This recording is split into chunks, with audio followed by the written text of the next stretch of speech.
What's up, guys? I've got a video today on this Yard Machines 24-inch 5.5 horse snowblower, but this is also the same, just for example, on this newer Craftsman sitting right next to it. And this will be the same as any snowblower with this particular drive control for your forward versus reverse gear selection. I'll show you that up close. You'll see it sticking out the back here. That's what we're looking at. So if your snowblower is having drive issues and your drive control looks like this, then this video will help. So let's get into it. What this snowblower is doing is it moves very slowly in reverse, if at all. You'll move the lever all the way over to the second speed of reverse, and it will just barely crawl and sometimes won't move at all.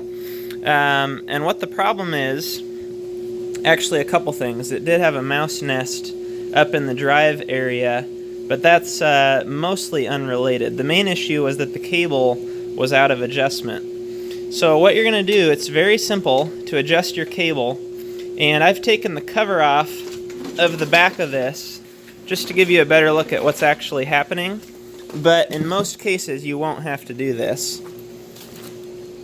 Just tip this forward and show you. So what we're doing, this is your friction drive wheel, and what this does is moves left to right as the engine spins, which is attached to this pulley, and this drives the wheels. You can see it's attached right there to the wheels. So right now we're in the furthest forward position, so that means things are going to be spinning as fast as possible out here. As this wheel moves more towards the center, the diameter of the drive wheel gets smaller, and so the speed gets slower. And as we move to the other side, obviously it's going to go backwards because you're then spinning the opposite direction when this wheel gets to that side.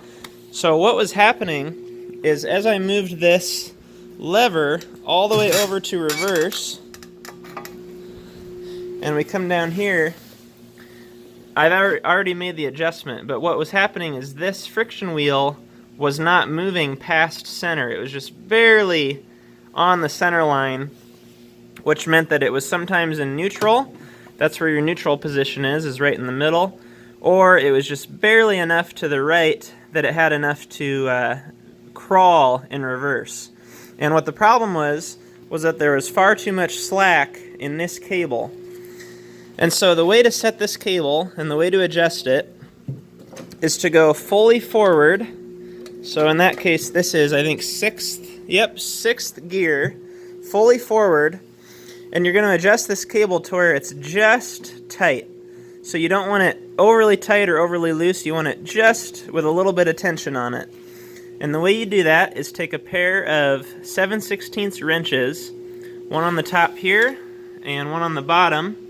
And then also with a 3/8 wrench, loosen this bolt just a little bit, and you can move this whole assembly left to right to either loosen or tighten this cable. One other adjustment you have is there's 3 holes here to tighten or loosen the cable. Mine was originally on the loosest hole, or the farthest one to the right. I actually had to move it to the middle to make a little bit more difference. In some cases, if your cable's very stretched, you'll actually move it all the way to the left.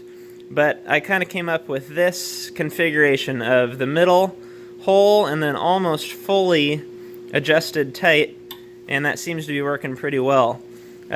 So hopefully that helps. That's just a brief explanation. And finally, one other adjustment I made is just to tension my drive cable just a little bit.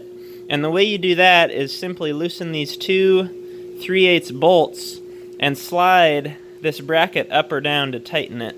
And I just slid mine down, you can see, about 1/4 of an inch to get that just a little bit tighter, and things are back to operating normally. So hopefully that makes sense. Wanted to try to get through it quickly so that you weren't listening to a bunch of excess junk and get you back out to work. So thanks for watching, and I will see you guys on the next video.